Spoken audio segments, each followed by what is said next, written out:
Alongside Geoff Haxton, I'm Chois Woodman. Another edition of Ballin Out here from the First United Bank studio. Hax, we were back here talking about Texas Tech basketball. More non-conference games up. A couple this week that we'll look ahead to.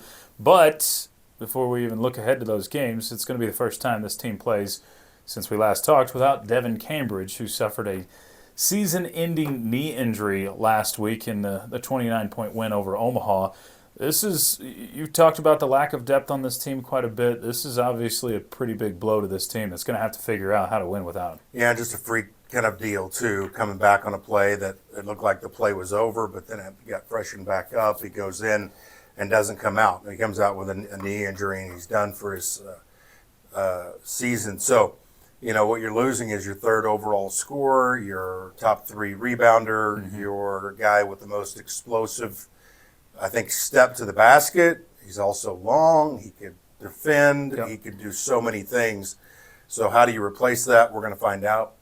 Yeah, I'm going to have to find out and figure it out quick. We saw the red shirt kind of pulled off of Kyron Lindsey. Maybe that's where you see some of the replacement minutes go, but it's going to be a group effort for sure. And we can see the first example of that tonight on Tuesday, depending on when you're watching this. But it is against Oral Roberts.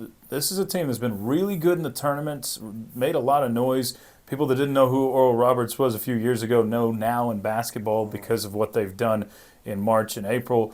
But this is a team they've lost some of the players from those teams. It's still going to be a good basketball team coming into Lubbock. Yeah, they have Weaver and McBride, two guys that have played a ton of basketball games in South Tulsa for Oral Roberts. Including those runs in the NCAA tournament.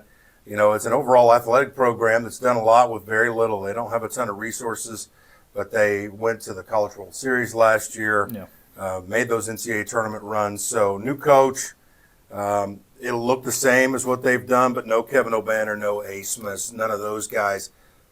Thank goodness, because that's what they had. That's what made them so good, yeah. That's what they had to go on those runs in the dance. Yeah, and after that, later this week, and that'll actually intersect with the bowl game a little bit on Saturday nights. You got a game in Fort Worth at Dickies Arena against Vanderbilt on Saturday night.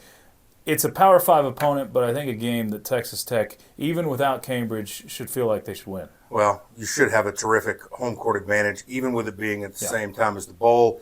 That's the most unfortunate thing about what's going on down in Fort Worth on Saturday is it's right there clashing with football, which we all love, and we all want to watch everything. Right. So you're going to have to make a choice, but still, with all that being said, you should have a nice home court advantage in a town that has a lot of red and black. And then Vanderbilt's not very good. You need to take advantage of that. Yeah, you'll get a Power 5 win without too tough of an opponent. So hopefully Texas Tech can take advantage, and we'll talk about an 8-2 team next week. That's it for us. For Geoff Haxton, I'm Chois Woodman here with the Double T Sports Network.